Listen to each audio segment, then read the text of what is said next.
This edition of Dreamland suffers from deteriorated sound quality. We're very sorry for this inconvenience. Unfortunately, we were unable to correct it. What if it was possible to go back in time and see the past as it really was, to walk in the streets of yesterday, to perhaps meet your own grandfather? What if it was possible to go into the future and to find out what really matters now, then come back and change your life accordingly? The magic of seeing the stock market reports of 2 years hence, you'd be rich. Are there such people? Could it be real? Well, of course, we think not. But let's talk today to David Lewis Anderson of the Anderson Institute. David Anderson knows at least as much about time and time travel as anyone else around. Welcome to the show, David. Whitley, thank you so much. It's a real pleasure to be here on Unknown Country. Well, thank you. David, let's talk a little bit first about whether or not time travel is even possible. Could you tell us, well, for example, I've read for years that physicists were saying it's not, and yet that seems to have changed. Well, my short answer to that, Whitley, is absolutely yes. As a matter of fact, I think it's an old question. It's not just about what I might speak about today with regards to our research and work at the Anderson Institute. I've personally witnessed the activities at different levels of time-controlled technology and application in Japan, in India, in China, in South Korea, and at 2 different locations in the Americas. So I can say for a fact that absolutely yes, time-controlled technology is here. It exists on different levels and scales, but it is here today. So it's not a question of if it is possible. It certainly is. The question is of how and when will be applied and for what type of uses. Well, of course, what you've said is incredibly revolutionary. Time control technology. Let's talk a little bit about what that would be, or is. If you would describe it for us. Certainly. Well, certainly, time control technologies. Different technologies exist today that have been demonstrated in the lab and past peer review, and some of the technologies have been demonstrated yet have been kept quite covert due to the influences of major special interest groups and governments. But there is the ability, well within the laws of our mathematics and physics, to be able to provide time control capabilities to the future and the past, whether it's to transmit matter forward or backwards in time, whether it's just information. Some techniques and some aspects of the laws within our mathematics and physics today are very feasible within the state of technology today. There are some that hold tremendous promise to greatly increase the capabilities in the range of applications in time control technology, but need a little more time to develop the supporting technologies required to make it happen. One of the greatest developments, Whitley, for yourself and your listeners in the recent years, really physicists in our community pretty much have always agreed that time travel is possible. Pretty much a lot of them didn't want to come out of the time travel closet, if you will. But pretty much almost every major physicist is coming out now talking about, as a matter of fact, that time travel absolutely is possible. It does not violate the laws of our mathematics and physics.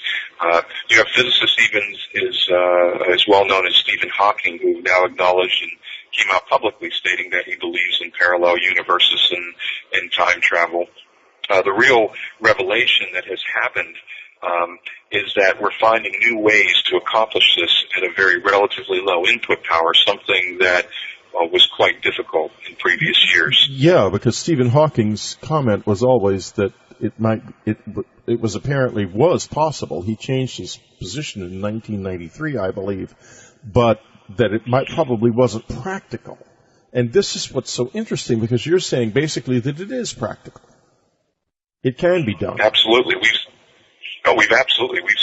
seen government organizations like the NEC with funding through Princeton, and Dr. Julian Wang's work sending information backward in time faster than the speed of light. We've seen similar experiments in Russia and Japan.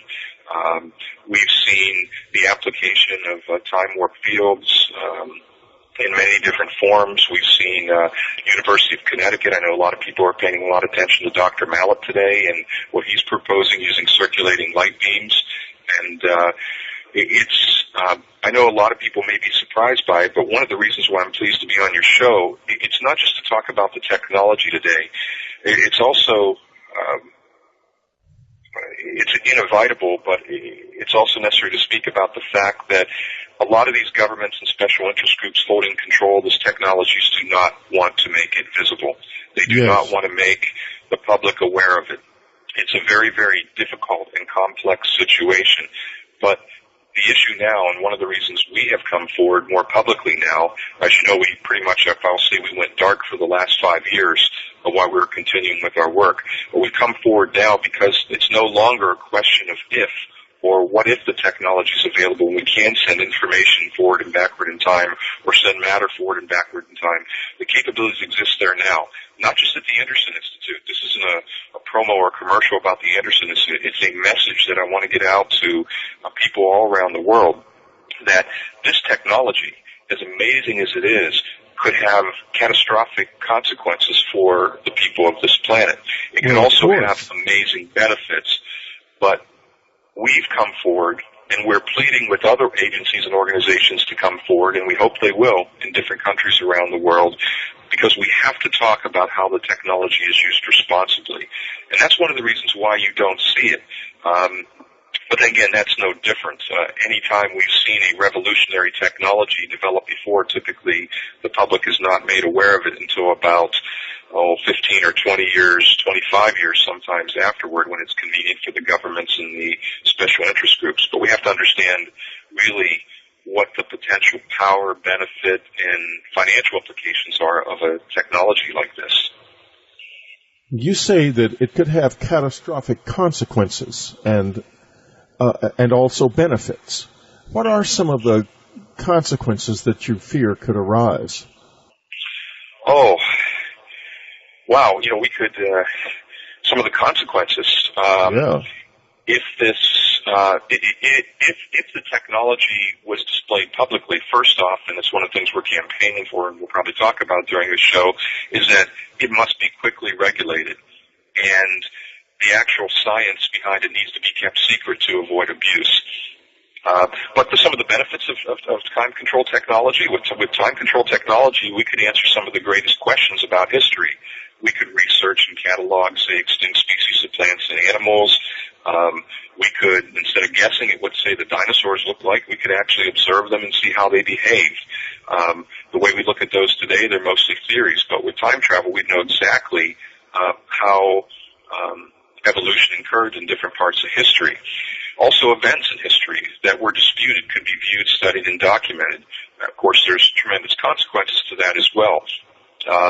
Documentaries could actually begin containing the actual video of events that they're describing instead of just recreations. Even though the recreations might be more detailed and entertaining than the actual events, the truth would surface. Some of the greatest mysteries of the world could be surfaced, whether it be things like the original use of Stonehenge or maybe the purpose of the Great Pyramids, the exact location of Atlantis, which could be added to historical maps. And suddenly the skills needed to uncover history would dramatically change. And what happened but here there's also 12,600 years ago or thereabouts, when there was some sort of an enormous catastrophe, did it destroy a great civilization or not? Exactly. But there's also that potential of, when we talk about this type of technology, it's so complex. Any scientific breakthrough that offers the type of commercial prospects and it attracts tremendous interest and investment from governments, from private enterprise, from all types of organizations and agencies around the world. And when you look at those organizations, this becomes very complex. The financial aspirations of these governments, as well as the aspirations and the power of large businesses, and the political and economical ramifications are just significant. And the range of technological possibilities with regards to time control technologies are so enormous that the only limitations on what we might do with them are the results of our imagination, which frankly is insufficient. And when we look at time control technology now, the rate at which we're acquiring this puts us in a very critical position at this time. Absolutely critical. What we do in the next steps could determine not just all the wonderful ways we might use time control technologies, but we're talking about the possibility to re-engineer historical timelines and all the dramatic consequences. That was a question I was just going to ask. Yeah, go ahead. Yeah, well, if we look at it, the potential for damage is high. And what scares me the most as a scientist, this is why some of my peers don't always necessarily agree with me, and we have many conversations roundtable on this, but we're not ready for this unprecedented acquisition of technologies. If we examine the philosophical basis of our human ethics and history, we've always been able to correlate greater knowledge and power with a greater need for more responsibility to provide a foundation for applying technology wisely. Yes. But until recently, we could even say this works. We could also say it doesn't work. Look at things like nuclear power and nuclear energy and nuclear weapons. We can say it's worked. It's been highly effective. This planet's people and the human race have had a capacity for more reasoning that has developed and kept pace with the developments in human knowledge and technology and its capacities. But with this new area in time control, the gap between the science and the gap between moral reasoning has reached and passed a very, very critical point. And this is where the danger is.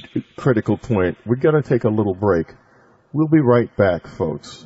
At last, the 2009 Dreamland Festival is available on DVD from the UnknownCountry.com store. Last summer's festival was an unforgettable experience with thrilling presentations from William Henry, Jim Mars, Linda Moulton Howe, and Ann Strieber, and of course, Whitley Strieber.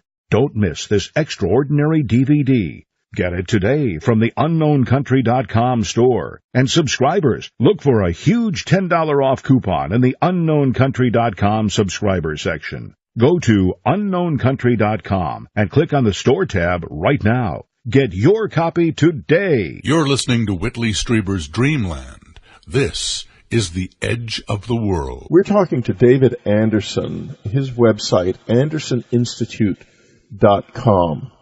David is involved in time travel. In fact, David, I think you probably are a time traveler.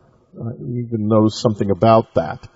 I'll just lay it on the line. I know somebody who saw you in 1978 and then met you a few years ago and was shocked to see that it was the same person, unchanged. How do you explain that? Well, actually, I think I know the individual you're speaking of. Yes, I'm sure you do. I can't say I've had similar situations like that. Perhaps the one with this individual was quite strong and powerful. It's difficult to explain. I also have to be honest, my background is as a physicist, as a scientist, so as much as I believe the study of time requires looking at the problem and the subject from many different perspectives, my best position is as a scientist.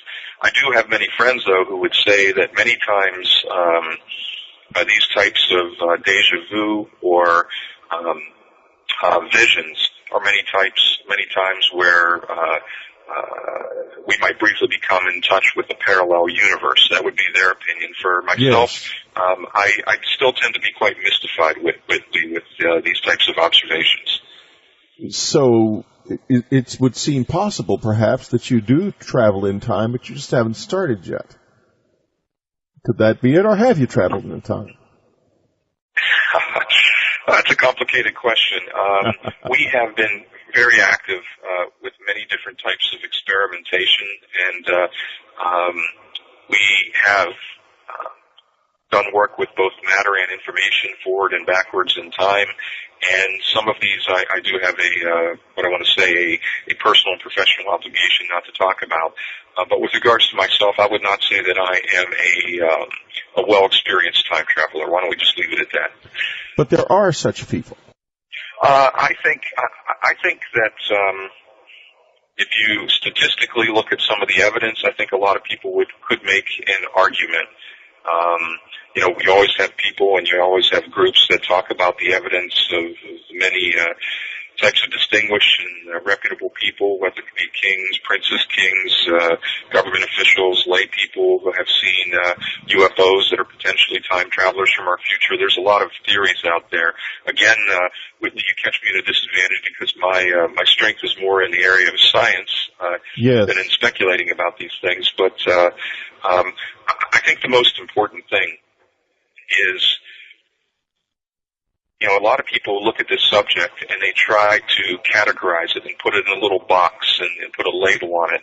And when we look at a subject like time, you can't look at it from one perspective. Time is something we don't understand. Generally as a people, as a human race, we don't understand the concept of time. And a lot of people want to put a physical label on it. A lot of people want to put a metaphysical label on it. Other people want to put a spiritual label on it. Other people want to call it as a moving arrow, an unchangeable Newton's force. arrow, the arrow of time that goes only in one direction. False. Yeah, exactly. And even within philosophy, there are four major views of time. We simply don't understand it. And if we really want to continue to advance our development in the scientific community, as well as learn better how to build the moral compass required for this civilization to manage this technology, we have to study it from many different aspects. And that's something we encourage in our Time Research Association is we even encourage our employees to become very well aware and well studied of many different aspects of time, not just from the aspect of mathematics and physics. So But it is. Yeah, but go ahead. Yeah. No, but I was saying that what I wanted to say is that the potential misuse of this technology is the potential for misuse and mismanagement is quite severe. Well, we're not talking about it's anymore. Horrifyingly severe. What if some Soviets got hold of it, some would-be communists, and went back and restitched the Cold War, or worse, Nazis, and restitched World War II? Or somebody who didn't like humanity went back and killed off our ancestors. Some ecologist, perhaps. I mean, yes, it's certainly dangerous. But let me ask you this. There's a Russian mathematician who you may know about, whose name escapes me, who wrote a paper that was influential in Hawking's change of his mind. It's been a long time since I read this paper. But essentially he was saying that the principle of least action would always make the grandfather paradox impossible. That is to say, you couldn't change things in your own past, and it would always somehow not work. And therefore, because of the mathematics of the situation, you could go into the past, but in a limited way, not with complete freedom. Are you familiar with this? And this is one of the things that convinced Hawking that it might be possible. Yeah, basically, one of the fundamental philosophies that was projected, that nature will always keep its balance and keep these paradoxes from happening. Personally, Whitney, for your listeners, what I would tell them is I completely disagree, and this is based upon observations we've made in the laboratory. And for the listeners, one of the things that is very difficult, extremely difficult, and I'll probably repeat it a couple of times, we as human beings have a severe limitation. We do not see the reality of our physical universe, and this universe, if you want to go one step further, of information and energy, as it is. We see it as we are. the way we observe and the way we experience the three dimensions of space and the dimension of, we like to call it, of time, is in a large part due to our cultural and biological evolution. We as a human race, we don't understand time. We don't want to, a lot of times because it's linked to our own mortality, other times because people are too busy shrinking all the magic in the world in this universe to the size of their daily routines and mere material possessions. Yes. And other times just because if they can't, the function of the human mind, a lot of scientists will tell you, is to rationalize your observations that you perceive through your senses, which are limited in the real world, with what you believe in your mind.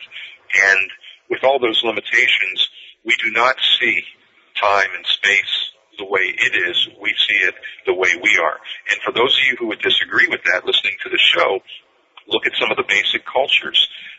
There are cultures in Africa, even in the Americas, that basically have no concept within their language for past, present, and future.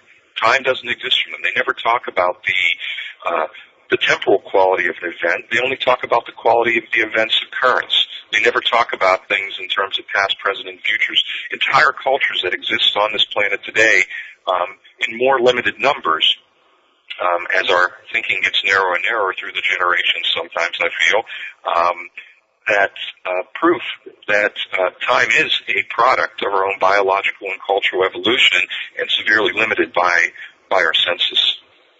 Well, I think you said a very profound and important thing just now, and folks, remember this. We don't see the world the way it is. We see it the way we are.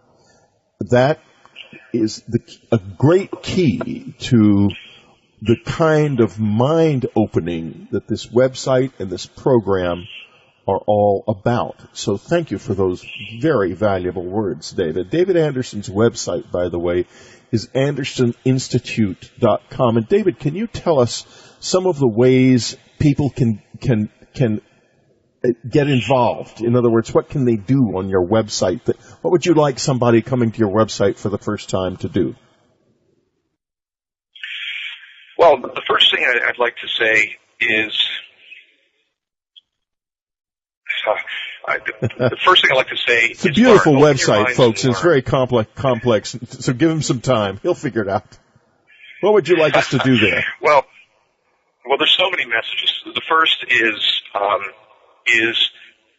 quickly and briefly look at the philosophy of time and understand through that reading how little we as a human race know about time. And then find what interests you and learn about it. On the website, we talk about time, the nature of time itself. We talk about the history of measuring time, definitions and standards. We talk about time in religion and philosophy and physics. We talk about time control technology, some of the great legends of experiments in time, how we perceive time, culture in time, art in time. The website is dedicated. It's dedicated for sharing of information, for free education, which is a very important part of our mission. What I'd encourage people to do is read and learn. Find something that interests you and read and learn. I'd also encourage you is that there's three options available to you to stay in touch with what's happening around the world. The first is the Time Research Association, and you'll find right on the homepage a link to join that. You can follow us on Facebook or Twitter. We don't inundate or spam people with a lot of information, but we do monitor activity and what's happening around the world with regards to time control, and time travel, and we make it immediately available. We also offer what we call an online world encyclopedia of time, one of the largest collections of information on time control, and time travel in the world. Again, it's free and easy to use. And also we offer a lot of educational programs and packages available for free download via the site. So I'd encourage you to experiment and look at the site.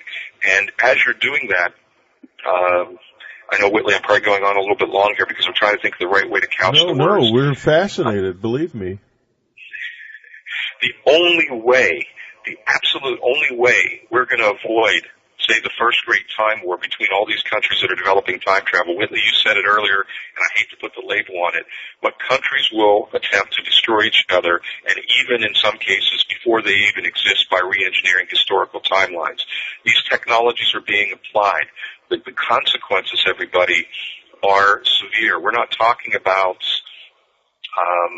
just modifying one or two events. We're talking about modifying aspects of reality, even individuals' own existence, through inappropriate application of this type of technology. So the only way we're going to solve that problem, maybe we can talk a little bit about that with me later, is through transparency and bringing this information out in the open. So what I encourage everybody is get online, look at this information, help pass the word, and help us make a demand to government officials around the world to start making public the type of work that they're funding and developing today. You know, there's something very interesting about what he said, folks, and as my listeners know, most of my questions are setups of different kinds, and here was the setup. I was waiting for you to tell us to buy something. You never did. And I find that very interesting, because that's obviously not what your work is about. It's not about buying things. There's something very real going on with David Anderson, I think. The Anderson Institute, don't miss it, AndersonInstitute.com. He's calling for help here. He's saying that this is real. And good Lord, look at what he's telling us. This is a power that seems to me almost greater than the power of God. And staring us right in the face.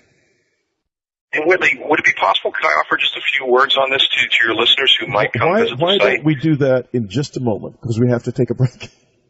We'll be right back. Okay. We'll be right back. This is Whitley Strieber's Dreamland. Expert hosts, unique information. We're talking to David Lewis Anderson, the Anderson Institute, AndersonInstitute.com. Time travel. Is it real? Can it be done? David had some words he wanted to say to us right before the break. David, why don't you do that right now? Thank you, Whitley. As you opened the question a little bit earlier in the previous segment, you asked me what would I like people to do who came to visit the site. And I wanted to try to find a way to succinctly say it, because it's a very deeply personal and passionate message I'd like to get across. Many of us have, not everybody, but many of us have followed the great developments in space-time physics and time control technology. For those of us inside the circle, we're aware of the people who are becoming aware of a really great disquiet that's gathering around the topic. This has been raised in almost every aspect of the research going on around the world, and we see this occurring now with an exponential increase in the outcries we're hearing over the risk of re-engineering past timelines and the impact this could have on the planet and the human race. This isn't theory anymore. It's possible to send information forward and backwards in time to create new historical timelines and many other applications. The benefits are to all of us, to some of us might be obvious and wonderful that this is no longer science fiction we want to celebrate. But by doing these things, we can actually risk changing the very makeup of our reality. And do we as a human race on this planet really know what the long-term impact on individuals, the human race, and this entire planet will be?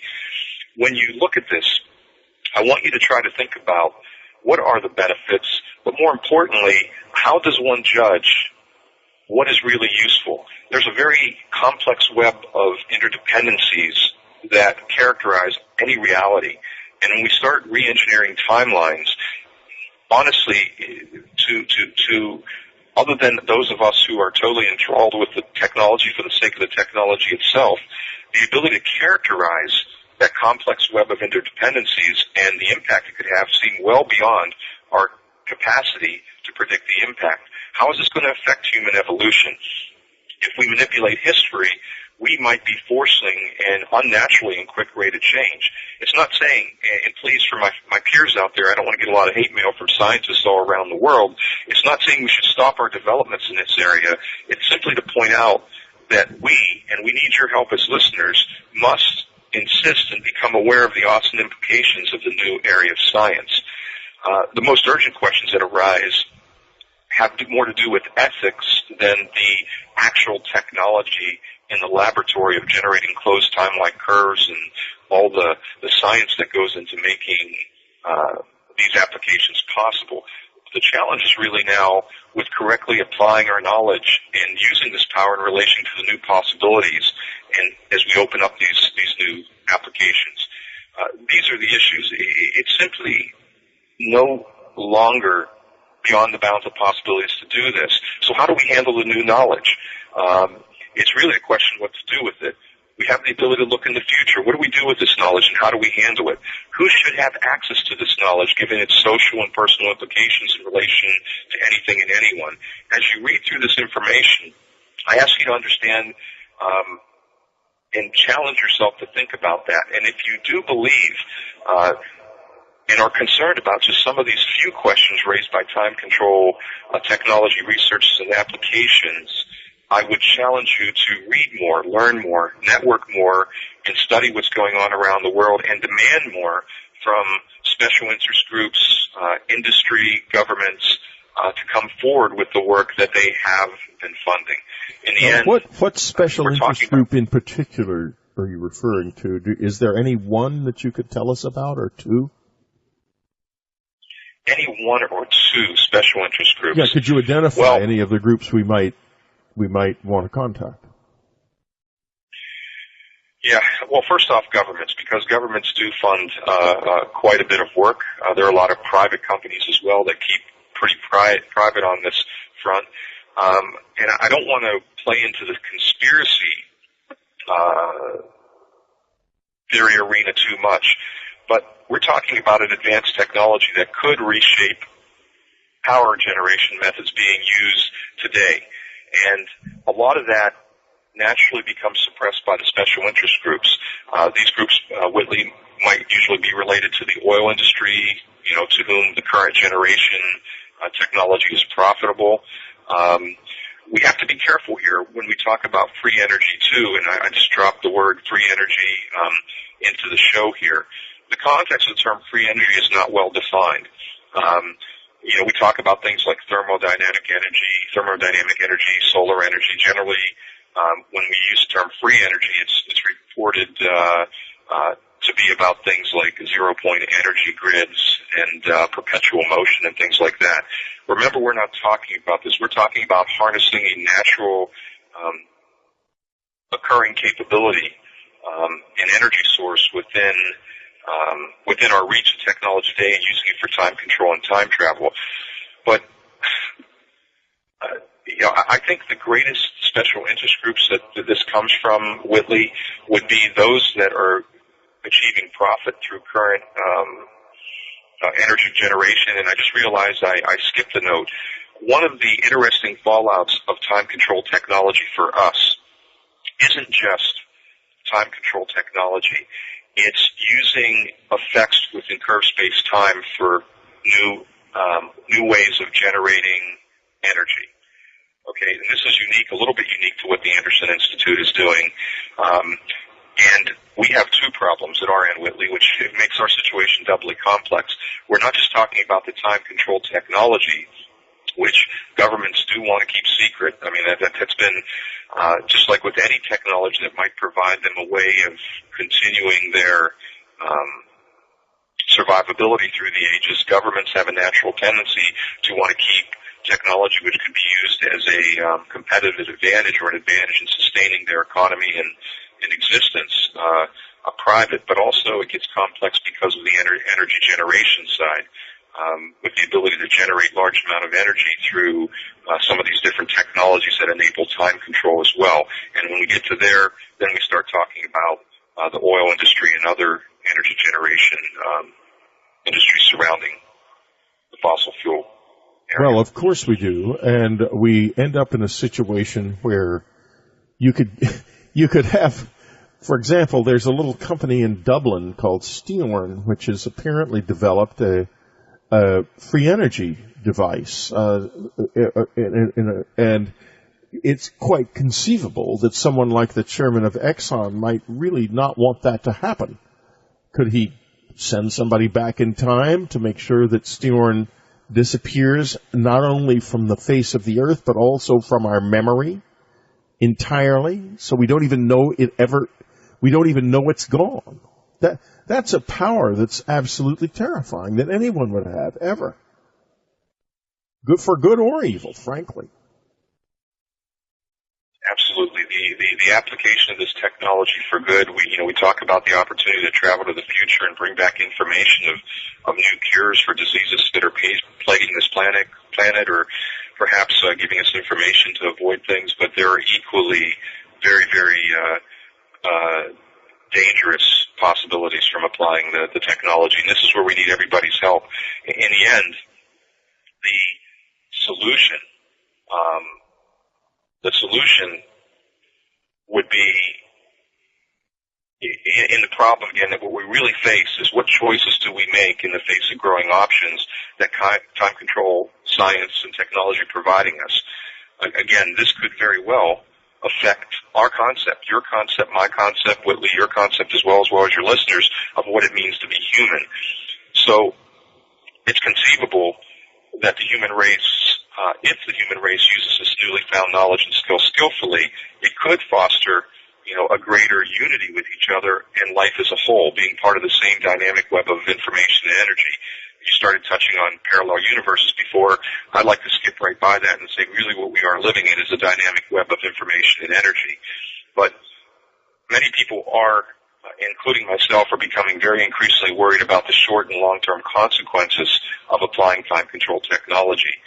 The gulf right now between the scientific community and the general public, frankly, I believe is caused in part by the lack of transparency of the governments and the organizations who develop this technology.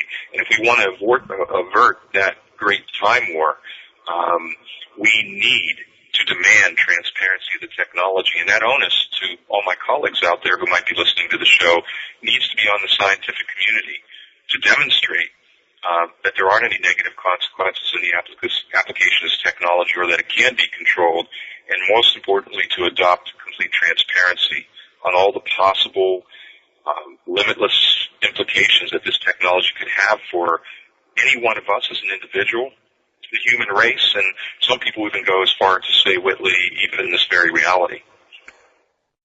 We'll be right back, and when we do come back, we're going to be asking David some questions about how much time travel has already taken place. We'll be right back.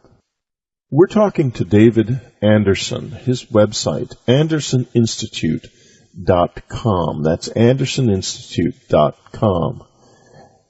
David, before we left the air, I was going to ask you about whether or not you know of people who have definitely traveled through time. But I want to preface that with another question, if I may. That is that there exist stories, quite a few stories, of people who have had spontaneous experiences of movement through time. I've had such an experience myself, an incredibly vivid one that my listeners have heard, so I won't repeat it except to say that I went back standing on a street corner waiting to cross the street in Manhattan. In March of 1983, I went back into what appeared to be the perhaps 1870s or 1880s for a few minutes. It was absolutely shocking, vividly real experience. And I know time travel is possible, but how? So how do you react to those stories? Is it spontaneous sometimes? I think absolutely yes, it can be. Again, I'll answer this from the standpoint of a person with a degree in physics, a degree in philosophy, who likes to think beyond those borders. So I'm a little bit out of my comfort zone, but I will tell you this. One thing I do believe, and one thing I think most physicists and scientists believe today, is that we're living in a dynamic web of information and energy. And this goes back to my earlier point that if you want to understand what's happening with time and what time is all about, you have to study it from many different angles. If we are truly living in a world of information and energy, technology is not the only way to control time. In many examples, it's common, and I like to use it. Our human mind is like a television set. There's this dynamic web of electromagnetic information energy floating around the air around us right now. And just like our brains are like a television set with a little tuner on it. And as we turn the channel, we can tune into certain parts of what's in that electromagnetic web of information and energy. And taking out the television analogy, unfortunately, the human mind is very limited. Our tuner only gets maybe one or two channels. There are many religions and beliefs that spend lifetimes training their mind to have that ability to remote view, to time travel using the power of the human mind. So when people say, well, hey, it can't be possible, say using the power of meditation to travel through time, my response is, why not? The world is a dynamic web of information and energy. We know the brain is very powerful. We use a small portion of it with the right training. I personally believe that the power of the human mind and harnessing that could enable remote viewing and time travel just as easily as technology can. And frankly, I personally feel you can't necessarily separate the two, and you have to look at them both as being complementary, not excluding each other. There's an experiment called the Geo 600 experiment unfolding now in England. Are you familiar with this? I can't say I am, no. Okay. Whitley. It looks now as if the Geo 600 device is being buffeted by the quantum convulsions of space-time. If that's true, then the result of the experiment is that we are actually living on a two-dimensional surface in a kind of hologram. Does that ring a bell at all with you?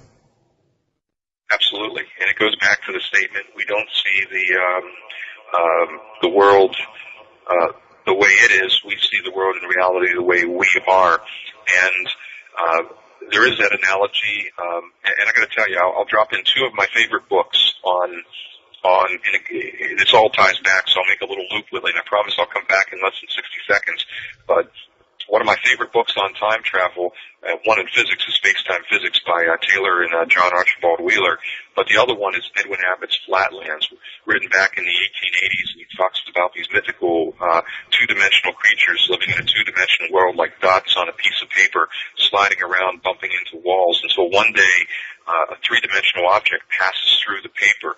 To them, it's magical. They see this dot appear, it grows bigger, and then it disappears and eventually completely disappears as it passes through the paper. To them, they never could see this before. In their two-dimensional world, this was impossible. It was magic. It was almost godlike. And we can extend that same argument to us living in a three-dimensional world. When we try to look and visualize 4 or 5 dimensions, it's completely impossible. And I like any reference to analogies that talk to us as a two-dimensional world, because even if you read that book and then go back and read John Archibald Wheeler's and Edwin Taylor's book Space-Time Physics, they draw an analogy that actually can help you overcome that barrier of the limit of the human mind and actually visualize what space-time looks like. How interesting, because I wonder if the visualization itself might kind of free you in time in a certain way. Absolutely. Oh, Whitley, thank you so much for saying that. Absolutely. And I think as a people, one of the reasons we don't understand time and don't want to understand time or just refuse to as a human race is that we only like to things that we can touch and feel and visualize. Those are the things we believe. And what I like about, and I'm not plugging their book, both these scientists, including one just recently passed away last year. It was a great loss for the physics community. But the book Space-Time Physics, if you read it and maybe reread it and understand it, it basically boils the relationship between space and time down to an algebraic equation. And if you can visualize, if you can embed yourself into that book and the thought process of those authors, you can actually visualize. And I don't know too many people who can do this, and I teach classes around the world on the subject, And every now and then I'll walk out of a class with one or two students who get it. And when they see it, all of a sudden, this complex world of what is space and time and how does it relate, it boils down to high school algebra. And all of a sudden, once it boils down to high school algebra, they can see it. And once they see it, they can see the limitless possibilities that are within our reach today to apply this. So I just got a little too excited, Whitley, so I think I'll calm down and be quiet now. Well, let me ask you this. We touched on technologies a little bit. And there could be, in other words, a technology that could induce movement through time in a human body. The body could move through time. Or are there technologies that can enable visual, like you referred at the beginning of the show, to the possibility of making images of the distant past? I think the answer is both are very feasible. It's possible to send both information and matter forward and back in time, and it depends. I think it comes back to that moral compass. As a human race, we need to establish a moral compass that crosses all lines of governments, religion, and every other demographic you could think of, and need to apply it in that manner. I see. But can you describe any of these technologies in any way at all? I mean, are they electromagnetic, or how do they? What kind of energies are involved in the application of the technologies? Well, different technologies that are being experimented with. As a matter of fact, I would say for those of you interested in a free presentation, we actually have a overview of the top 10 time control technologies and methods that are accepted or in use today around the world. It's a free download, a 27-slide presentation with about another 80 pages of information on each subject. That includes technologies like quantum tunneling, near and faster than light speed travel, Jacobi air warp drive, time warp fields, circulating light beams, wormholes, cosmic streams, strings, Tipler cylinders, and the Casimir effect. The energy levels, Whitley, they actually vary and that's a very important point. A couple of these technologies, like near light speed travel and faster than light travel, require very high level of energies that are well outside of the reach of our planet today, as well as we'd say within the next 2 or 3 generations. But technologies like quantum tunneling, different technologies that use closed time-like curves like the Tipler cylinder, the Casimir effect, or time warp fields, and possibly circulating light beams, all are within the power levels required today. So it is possible then today. I was afraid of that because I'm afraid that we do not have the wisdom today to do with this. It's almost a sacred skill, and yet, like so many things that we have ended up in our hands, it's far beyond us ethically. We're not even close because our philosophical approach to this has been so limited, as you said earlier. And yet here we have another extraordinary technology being dropped into our laps. I just think to myself, what if the North Koreans got it? Oh, Lord. This is critical, Whitley. Yeah. Your point is very well taken. The pace of this development of time control science has put us in a place where it's so urgent now to refine our capacity for moral reasoning so we can really address the moral challenges. And we can't wait. We can't wait for this type of wisdom to emerge in an organic way, which is why I'm so excited to be talking on your show and to be sharing information with people, because we have a responsibility to confront the reality of our potential future and past and tackle these problems directly now. We have to do something we've never done before, Whitley, which your point just lit me on fire again, is that we need to examine this question from a perspective we've never done before, from a global ethics perspective that is grounded in the recognition of fundamental human values that transcend religion and science. It's not going to be enough to adopt the position that our responsibility of a society is simply to further this knowledge and enhance our power. And nor, with this type of technology, it's not safe to use the argument that what we do with this knowledge and power should be left to individuals. We have to be very critically self-aware. We have to cross government lines of religion, and we need a collective effort to avoid the problems you're saying, Whitley, a collective effort that's never been achieved before on this planet. But it needs to come. If it doesn't come, we're going to see alterations of our timeline. And what is maybe a little bit sad is that some people who are in tune with it, like you were talking about before, many people will be oblivious to some of the changes that happen, but some people who have trained themselves or have the natural ability to be able to feel,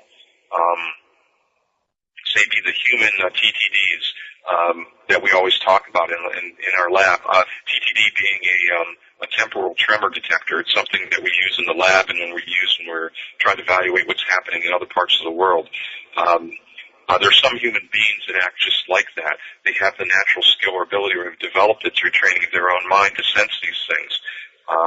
And some changes, people talk about parallel universes. I'm not saying I don't believe in hyperspace, but based on the observations we see in the labs, we don't see the use of parallel universes as an explanation to avoid paradoxes. In our minds, 2 points. Paradoxes are simply places where rational minds bump into their own limitations, but more importantly, paradoxes don't exist. When we travel back in time, what we're seeing is not the spinning off of a parallel universe. What we're seeing is a modification of the existing reality, and that can affect people, places, and things, and can have a tremendous ripple effect depending on what's being touched. David Anderson, his website, AndersonInstitute.com. If you think about what you just heard, this is a completely new direction. We have basically no idea how far this has actually gone. He offers an abundance of ways of engaging this question on AndersonInstitute.com, including an extraordinary free download that will take you through all kinds of different methodologies of time travel, some of which are probably in use or coming into use right now. Groups and governments, but there is the ability, well within the laws of our mathematics and physics, to be able to provide time control capabilities to the future and the past, whether it's to transmit matter forward or backwards in time, whether it's just information. Some techniques and some aspects of the laws within our mathematics and physics today are very feasible within the state of technology today. There are some that hold tremendous promise to greatly increase the capabilities and the range of applications in time control technology, but need a little more time to develop the supporting technologies required to make it happen. One of the greatest developments, Whitley, for yourself and your listeners in the recent years, really physicists in our community pretty much have always agreed that time travel is possible. Pretty much a lot of them didn't want to come out of the time travel closet, if you will. But pretty much almost every major physicist is coming out now talking about, as a matter of fact, that time travel absolutely is possible. It does not violate the laws of our mathematics and physics. You have physicists even as well known as Stephen Hawking, who now acknowledged and came out publicly stating that he believes in parallel universes and time travel. The real revelation that has happened is that we're finding new ways to accomplish this at a very relatively low input power, something that was quite difficult in previous years. Yeah, because Stephen Hawking's comment was always that it was apparently possible. He changed his position in 1993, I believe, but that it probably wasn't practical. And this is what's so interesting, because you're saying basically that it is practical. It can be done. Absolutely. We've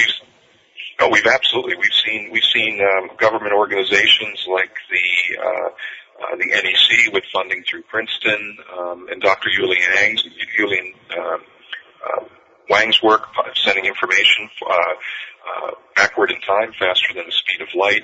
We've seen similar experiments in Russia and Japan. We've seen the application of time warp fields in many different forms. We've seen University of Connecticut. I know a lot of people are paying a lot of attention to Dr. Mallet today and what he's proposing using circulating light beams. And I know a lot of people may be surprised by it, but one of the reasons why I'm pleased to be on your show, it's not just to talk about the technology today. It's also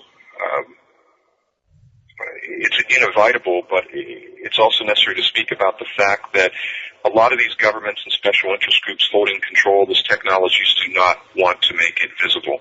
They do not want to make the public aware of it.